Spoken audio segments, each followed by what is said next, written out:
பிரியாணி ஆட்டிருக்குது. மட்டனா சிக்கன் பிரியாணியான்னு தெரியல. ஃபுல்லாக வந்து ஏடா பக்கவா இது கழுவி வச்சிருக்கிறாங்க, தொடச்சி வச்சிருக்கிறாங்க. நமக்கு பிரியாணி இருக்கா இல்லையா? மக்களே, வீடியோ இதோட முடிச்சுக்கலான்னு பார்த்தேன். என்னதான் வந்து நண்பன் முக்கியமாக இருந்தாலும் பாயசமும் அந்தளவுக்கு ரொம்ப முக்கியம். மக்களே, இன்பமா இருக்குதையா, இன்பமா இருக்குதையா. இங்கே பாருங்க, இந்த பக்கம் ஆறு, இந்த பக்கம் வயல், சென்ட்ரலாக நான். ஹே காய்ஸ், வணக்கம் and welcome to our channel. வந்து இப்போ வந்து ஒரு கிருஷ்ணகிரி ஒரு ஃபங்க்ஷன் சம்மந்தமாக ஃபங்க்ஷன் சம்மந்தமாக இல்லை ரிசப்ஷன் இருக்குது, அதை அட்டன் பண்ணலாம் அப்படிங்கிறதான் கிளம்பி போயிட்டு இருக்கிறேன். என்னன்னா 2 ஃபங்க்ஷன். என்னன்னா போதுண்ணா, நிறுத்துங்கண்ணா.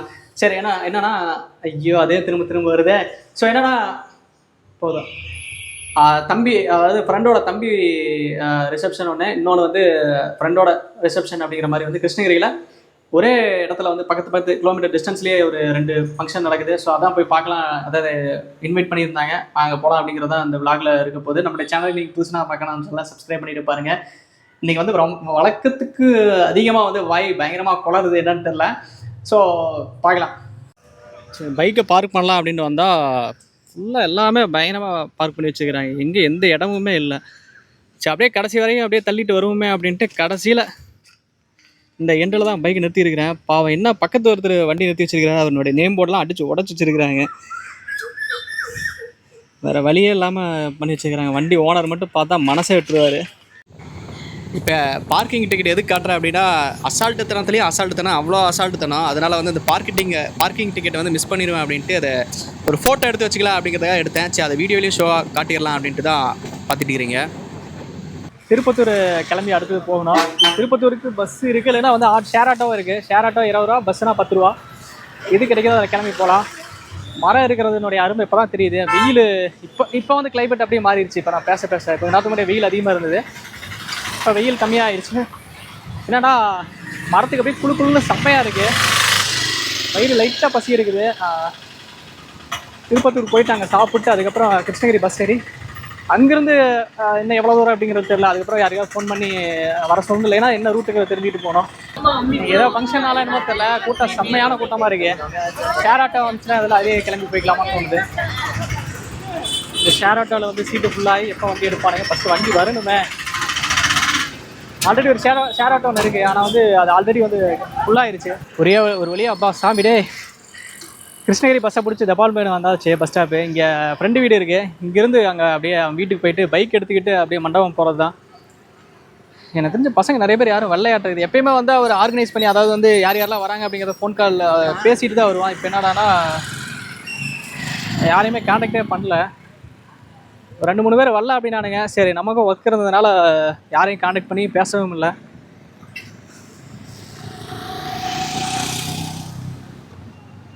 வந்துட்டான்டா வேலை.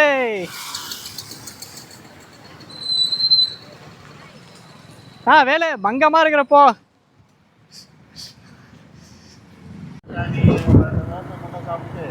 சரி, ஓகேடா. அந்த டைம் நான் பிஎம் வீட்டுக்கு வரலடா வேலை. இப்போ ஒரு 8 வருஷம் இருக்கும்ல, 8 வருஷத்துக்கு முன்னாடி. அன்றைக்கே நானும் திருவந்தா அந்த டைம் போயிட்டு இதுக்கு போயிருந்தோம். எப்போனா அந்த சிவராத்திரி அன்றைக்கி ஃபுல்லாக அந்த 1 மணி நேரத்துக்கு ஒரு தடவை அந்த காலை பூஜை என்னமோ அந்த ஒரு டைமு அந்த பூஜை மாதிரி பண்ணி பிரசாதம் மாதிரி தருவானுங்க இல்லை, அது 1 மணி நேரத்துக்கு ஒரு தடவை சாப்பிட்டுக்கிட்டே இருந்தது. அடுத்த நாள் வேலையை காட்டிடுச்சு. அதனால் அந்த டைம் வர முடியல.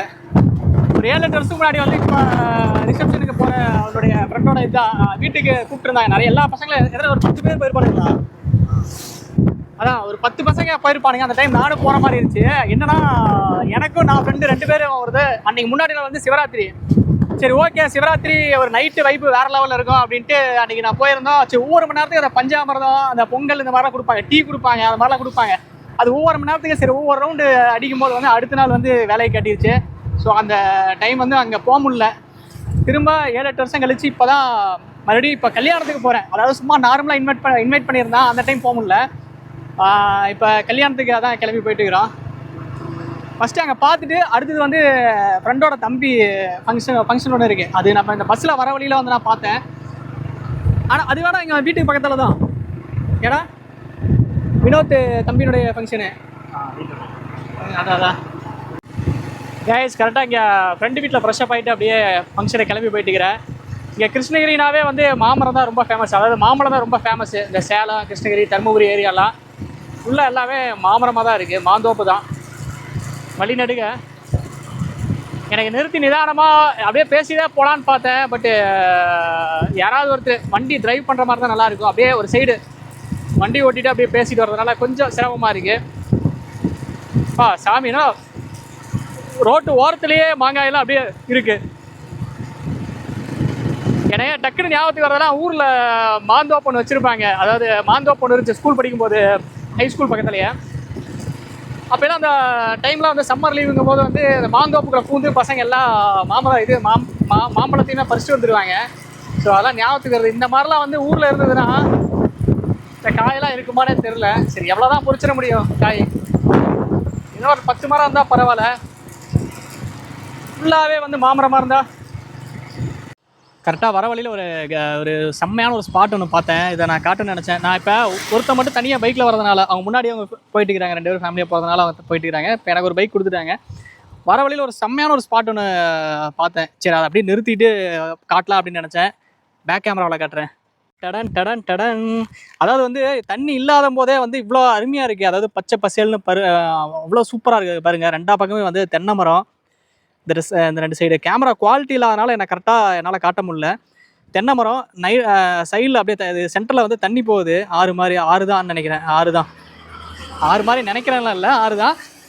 அதுக்கப்புறம் வந்து மலை. ஒரு நேச்சராக இயற்கையினுடைய அழகு எப்படி அப்படிங்கிறது இதை பார்க்கும்போது அவ்வளோ ரசனையாக ரொம்ப அழகாக இருக்குது. சரி, ஓகே, டைம் ஆகிட்டே இருக்குது. அடுத்தது நம்ம கிளம்பலாம். இன்னும் பார்க்க எனக்கு நிறுத்தி நிதானமாக இன்னும் கொஞ்சம் நேரம் பார்த்து ரசிச்சுட்டு போகலாம் அப்படிங்கிற மாதிரி ஆசையாக இருக்குது. பட் அவங்க வெயிட் பண்ணிட்டுக்கிறாங்க. கிளம்பலாம். இங்கே வர வழியில் வந்து ஒரு அழகு, அந்த வீட்டுக்கு வந்து அழகுபடுத்துகிற மாதிரி சைடில் ஒரு செடி வைப்பாங்க பார்த்தீங்களா, ஒரு ஷேப்பாக ஒன்று பண்ணுவாங்க பார்த்தீங்களா. ஸோ அதுதான் நினச்சிட்டு இருந்தேன். இதுக்கு சம்மந்தமே இல்லாமல் இங்கே வைக்கிறாங்க அப்படின்னு நினச்சேன். ஆனால் அது வந்து என்னென்னா மல்லிகைப்பூ செடியாக இருக்குது ஃபுல்லாகவே. அதாவது நான் வரவழி எல்லாமே வந்து இந்த மாதிரி மல்லிகைப்பூ செடி நிறையா தோட்டமாக பயிர் பண்ணிட்டு இருக்கிறாங்களாட்டிருக்கு. பின்னாடிக்கிறது மல்லிகைப்பூ செடியாட்டிருக்குது. அவ்வளோ அடர்த்தியாக மல்லிகைப்பூக்குன்னு ஒரு தோட்டமாக நான் பார்த்ததே இல்லை. அதாவது ரோஜா பூ தோட்டம் இந்த மாதிரிலாம் பார்த்துருக்கேன். அதாவது நேரில்லாம் நான் பார்த்தது இல்லை. சும்மா இந்த வீடியோஸு அந்த மாதிரி சில படங்கள் அந்த மாதிரி பார்த்துருக்குறேன். இந்த மாதிரி நேரில் நான் இப்போ தான் பார்க்குறேன் மல்லிகைப்பூ செடி அந்த தோட்டம். இன்னும் வர வழியில் வந்து நிறையா இந்த மாதிரி தோட்டம்லாம் நிறையா இருக்குது. இதான் கேஆர்பி டேமா? இப்போ நம்ம அந்த டேமை பார்க்குற மாதிரி இருந்தால் எப்படி போக முடியும்? வாய்க்கால் அந்த பக்கம் இருக்குது. இந்த வழியில் தான் போகணுமா பிஎம் வீட்டுக்கு? கேஆர்பினா பிஎம், பிஎம்னா கேஆர்பி. காய்ஸ் செம்ம கிளைமேட்டாக இருக்குது. வெயில் வந்து ஃபஸ்ட்டு இந்த வரையும் ரொம்ப நேரம் அடிச்சிட்டு இருந்தது. இப்போ வெயில் எதுவுமே இல்லை. ஃபுல்லாகவே இப்படி தான் இருக்குமா? நல்லா ஒரு டீப் ஃபாரஸ்ட்டு இந்த மாதிரி ஏரியா தான். ஏலோகே தான். டேமில் தண்ணி எடுத்து விட்டு அந்த வழியாக போகுமா இல்லை எப்படி? இந்த வழி தான். ஓ, டேம்ல இருந்து தண்ணி போகுது அந்த வழியில இருந்து. அடாடாடாடா, அப்படியே நிறுத்துறியா? சும்மா ஒரு இது மட்டும் கேப்சர் பண்ணிட்டு போயிடலாம். மக்களே, இங்கே கேஆர்பி டேம் வந்தாச்சு. வேற லெவலில் இருக்கு, செம்மையாக இருக்கு.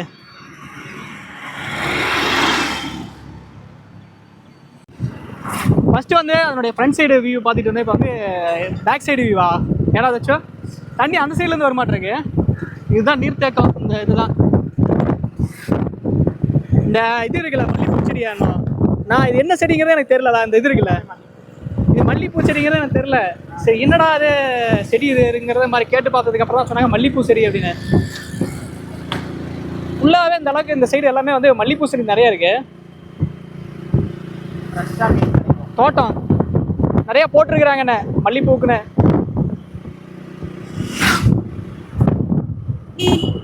எல்லாமே கலந்து போட்டிருக்கிறாங்க பாருங்க. நிறைய இருக்குது மல்லிகைப்பூ செடி, வாழை, தென்னை. போடு, கெட்டப்பே பயங்கரமாக இருக்கு. அஞ்சான் எங்க லண்டன் பிஎம் ஏன்னா பயங்கரமாக இருக்கிறான். கெட்டப்பே பயங்கரமாக இருக்க. சரி விடு, வண்டியை பார்த்துக்கலாம். போடு, வேற லெவலில் இருக்கிறானே. பேனர்லாம் செம வியூவாக இருக்கு. அந்த தண்ணிக்கு அடிக்கிற வெயில் தெரிய மாட்டேங்குதா? அடிக்கிற காற்று கூட ஒரு கூலிங்காக அவ்வளோ இதாக இருக்குது, நல்லா இருக்கு. இது வழியாக நடந்து அந்த ஊருக்கு போவோம். ஓ வண்டியிலேயே கூட்டு போவோம். மக்களே அவன் வந்து வீட்லயே வந்து இது ரிசப்ஷன் வச்சிருக்கிறான், ஃபங்க்ஷன் இது வச்சிருக்கிறான். இந்த பக்கம் வியூ மட்டும் பாருங்க, வேற லெவல்ல இருக்கு, செம்மையான வியூவா இருக்கு. இப்ப ஆறா இல்ல கடலா அப்படிங்கிற மாதிரி. கடல் சாரி ஆறு, அதுக்கப்புறம் வந்து மேல மலை, வேற லெவல் வியூவா இருக்கு. இந்த தென்னை மரத்தினுடைய இந்த காத்துக்கு அப்படியே ஜிலு ஜிலு ஜில்லுன்னு காத்து அடிக்குது. கொஞ்சம் டைம் இருந்ததுன்னா அந்த கேஆர்பி டேமும் போயிட்டு அங்க எப்படி இருக்குங்கிறத அழகா சுத்தி பார்க்கலாம், தனி ஒரு விளாகா பண்ணலாம்னு ஒரு பிளான் பண்ணியிருந்தேன். பட் இன்னொரு ஃபங்க்ஷனுக்கு போக வேண்டிய டைம் ஆயிருச்சு. ஏன்னா நான் வந்து இப்போ டைமே வந்து மணி 1:30 ஆகுது. இங்க முடிச்சிட்டாங்க, நான் போறதுக்கு எப்படி 3 மணிக்கு மேல ஆயிரும். ஸோ அதனால வந்து கேஆர்பி டேம் போக முடியாத சூழ்நிலைன்னு நினைக்கிறேன். போக முடியாது, வாய்ப்பு இல்லை. சரி ஓகே, வந்த வேலையை முதல்ல பார்ப்போம், அடுத்தது கண்டினியூ பண்ணலாம் விளாக. வாரா கொய்யாக்க வாது அப்படியே உடஞ்சு கிடக்கு. ஒரு வாதையை உடச்சு வச்சுக்கிறாங்க, முழு கொய்யாக்கா. அதெல்லாம் சிரிஞ்சிரு கொய்யாக்கா நிறைய இருக்கு. பிரியாணி ஆட்டிருக்குது, மட்டனா சிக்கன் பிரியாணியான்னு தெரியல. ஃபுல்லா வந்து ஏடா பக்கவா இது கழுவி வச்சிருக்கிறாங்க, தொடச்சு வச்சிருக்கிறாங்க. நமக்கு பிரியாணி இருக்கா இல்லையா? 11 மணிக்கு வர சொல்லி ஒரு 2 மணிக்கு வந்தா பிரியாணி இருக்குமா? ஏன் விஷ்ணு ஒரு ஹாய் சொல்றா. ஹாய் ஹாய் ஹாய் ஹாய் அனைவருக்கும் வணக்கம். ஏடா பயங்கரமான செட்டப்பா இருக்கு. ஃபுல்லா வந்து எல்லாம் நாட்டு சேவல் கோழி அப்படிங்கிற மாதிரி எல்லாத்தையும் உள்ள விட்டுருக்காங்க, சுத்தி கூண்டு மாதிரி போட்டு செட்டப் பயங்கரமா ரெடி பண்ணிக்கிறாப்ல.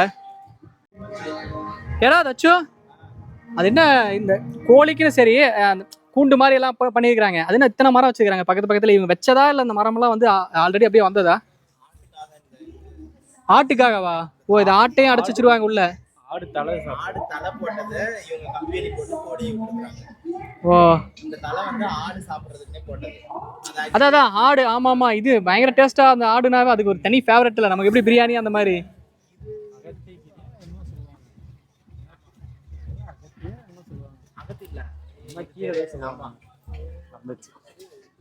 என்ன இந்த கோழி மட்டும் அடைச்சு வைக்கிறதுக்கா இல்ல ஆடும் கட்டி வச்சிருவாங்க உள்ள?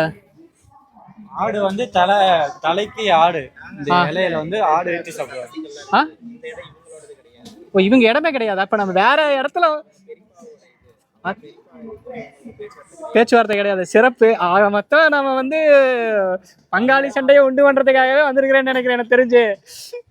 அப்ப இன்ன வரை எடுத்த விளாக்லாம் வந்து அப்பயே மூட்டு இது இல்ல, அவங்க பெரிய போட்டுது. சிறப்பு.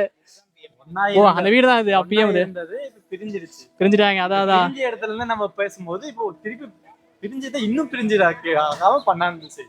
மக்களே, இது வரையும் காட்டினதெல்லாம் சும்மா தான், சாம்பிள் தான். இப்போதான் மெயின் பிக்சரே பார்க்க போறீங்க. பக்கத்தில் கிணறு இருந்தால் எப்படியும் தர தட்டி தண்ணி இருக்கும். ஆனால் இது பாருங்க, பாசம் முடிச்சு தர தட்டி தண்ணி இருக்கு கிணத்துல. பார்த்தா குட்டை மாதிரி இருக்கு செட்டப்பு. கிணறா இல்லை இது குட்டையா? கிணறு தானே. பார்க்கறதுக்கு ஏதோ வயல்வெளி மாதிரி இருக்குது பாருங்க, பச்சை பசேல்னு பசுமையா இருக்கு. இது வந்து ஒரு கிணறு. உண்மையாலுமே வந்து நான் எதிர்பார்க்கவே இல்லை இந்த அளவுக்கு இவ்வளோ பசுமையா, இவ்வளோ அழகா ஒரு இயற்கையோட ஒன்றி இருக்கிற மாதிரி. அதாவது என்ன சொல்றது, காலையில் எந்திரிச்ச உடனே கண் முழிச்சு பார்க்கும்போது அந்த மலை, அந்த ஆறு, இந்த வயல்வெளி இதெல்லாம் பார்க்குறதுக்கு அவ்வளோ சூப்பராக இருக்கும். அதை டெய்லியும் எக்ஸ்பீரியன்ஸ் பண்ணுறேன் அப்படிங்கும்போது தான் வந்து எனக்கு ரொம்ப இதாக இருக்குது, பொறாமையாகவே இருக்குது. பயங்கரமாக இருக்கு லொக்கேஷனு அப்படிங்கிற மாதிரி தான். ஸோ பிரியாணிலாம் போயிட்டுருக்குது. இன்னும் ஒரு ஃப்ரெண்ட் ஒருத்தர் வராரு. ஸோ அதுக்காக தான் வெயிட் பண்ணிட்டு இருக்கிறோம். அங்கே டென்ட் கட்டிக்கிறதுலாம் உங்களுக்கு தெரியுதுன்னு தெரியல. நான் ஃப்ரெண்ட் ஒருத்தர் வந்துட்டு இருக்கிறாரு. ஸோ வந்ததுக்கப்புறம் தான் சாப்பிட்ணும், எல்லாம் ஒன்றா சாப்பிடலாம் அப்படின்ட்டு தான் வெயிட் பண்ணிட்டு இருக்கிறேன். சரி, அதுவரை இந்த ஏரியாலாம் சுற்றி பார்ப்போமே, என்ன நல்லா இருக்குது அப்படிங்கிறத பார்க்கலாம் அப்படின்ட்டு தான் சுற்றி பார்த்துட்டு இருக்கிறோம். அங்கே ஒன்று இருக்குது, அது என்ன கிணறா இல்லை கோயிலா அப்படின்னு தெரில. உங்களுக்கு வீடியோவில் அது தெரியுதான்னு தெரில. அங்கே பாருங்கள், அது வரையும் போய் பார்ப்போம் பக்கத்தில். மக்களே, இந்த பக்கம் விழுந்தா வயல், இந்த பக்கம் கிணறு, சென்ட்ரலாக வரப்பு. கரெக்டாக பார்த்து போகலின்னா கரணம் தப்புனா ஏதோ ஒரு பக்கம் கவர்ந்துருவோம். கவனமாக பார்த்து போகணும்.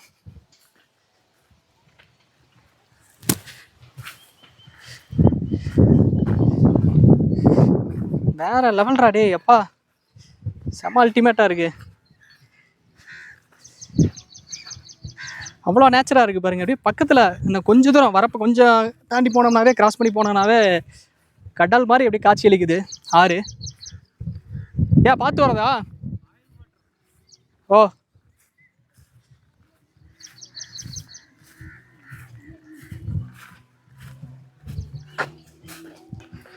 பா மக்களே, இன்பமா இருக்குதையா, இன்பமா இருக்குதையா. இங்க பாருங்க, இந்த பக்கம் ஆறு,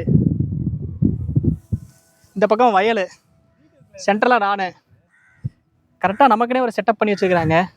போன கொஞ்சம் பார்த்துக்க ஹேண்டில் பண்ணோம். பாருங்கள், பாறையாட்டம் ஒன்று. அதாவது மனசு ரொம்ப ஒரு மாதிரி ஒரு பாரமாகவோ ஒரு மாதிரி இருக்கும்போது வந்து இங்கே வந்து இப்படி உட்காந்துட்டு கொஞ்ச நேரம் அப்படியே பார்க்கும்போது அவ்வளோ ரிலாக்ஸாக செம்மையாக இருக்கும். ஒரு ஜாலியாக இருக்கும்போதும் இங்கே கொஞ்ச நேரம் அப்படியே உட்காந்து பார்க்கும்போது அவ்வளோ சூப்பராக இருக்கும். சொன்ன வார்த்தையே திரும்ப திரும்ப தான் சொல்கிற மாதிரி இருக்குது, சூப்பராக இருக்குது சூப்பராக இருக்குன்னு. ஆனால் யதார்த்தம் என்னமோ அதுதான் உண்மை. வெயில், பயங்கரமான வெயில். இது வந்து இப்போ டைம் என்ன, மணி 1:30. இப்போ மணி 2 மணி. வெயில் பொழக்குது, உச்சி வெயிலில் உட்காந்துருக்குறாங்க. ஆனால் வெயில் கொஞ்சம் கூட சோதிக்கவே இல்லைடா. இயற்கையோட காத்து வெயிலோட சூட்டு கழிச்சிருச்சு. பயங்கரமாக பேசுகிறானே, நமக்கு தெரியாது. போடு. டே, அது என்ன கோயிலா என்ன அந்த பக்கம் இருக்கிறது? கோயிலா? சின்ன மண்டபம் மாதிரி. ஓ, சின்ன மண்டபம். சரி, போய் பார்ப்போம். ஒரு தோன்னு ஒரு தொலைவில் ஒன்று தெரியுது பாருங்க. அது என்ன கோவில் மாதிரியான செட்டப்பில் இருக்குது. மாப்பிள்ளை மணக்குளத்தில் இருக்கிறதுனால அவரை கூப்பிட்டு கேட்க முடியாது. ஸோ அங்கே பக்கத்தில் போகலாம் அப்படின்னு பார்த்தா இங்கே வரப்பு கொஞ்சம் ஒரு மாதிரி சரியில்லை. காலை வச்சு அந்த பக்கம் தான் வந்து விழுந்துட்டா வம்பா போயிடும். சரி, இது வரைக்கும் வந்தாச்சு, பார்த்தாச்சு. இதுக்கப்புறம் அதுக்கு மேலே மட்டன் பிரியாணி சாப்பிட்டு அடுத்த ஃபங்க்ஷன் அட்டன் பண்ணலாம். சிக்கனா மட்டன் பிரியாணியா? மட்டன். Okay okay bro.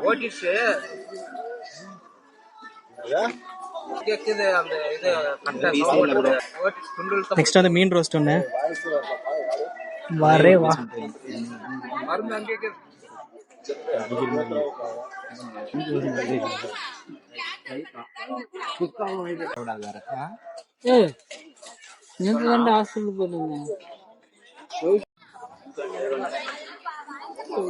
வாழ்த்துக்கள் வழங்கினால அவங்களுக்கு வாழ்த்து. மட்டன் கிரேவி மட்டும் மிஸ் ஆயிடுச்சுடா. கொஞ்சம் லேட்டாக வந்ததுனால மட்டன் கிரேவி மட்டும் மிஸ் ஆயிடுச்சு. மற்றபடி மீது எல்லாமே பக்கா வந்துருச்சு. என்ன பிரியாணி மட்டும் பீஸ் கொஞ்சம் கம்மியாக இருக்கு. சாப்பிட்டு அதாச்சும் சிரிக்கிறேன், உண்மை தானே?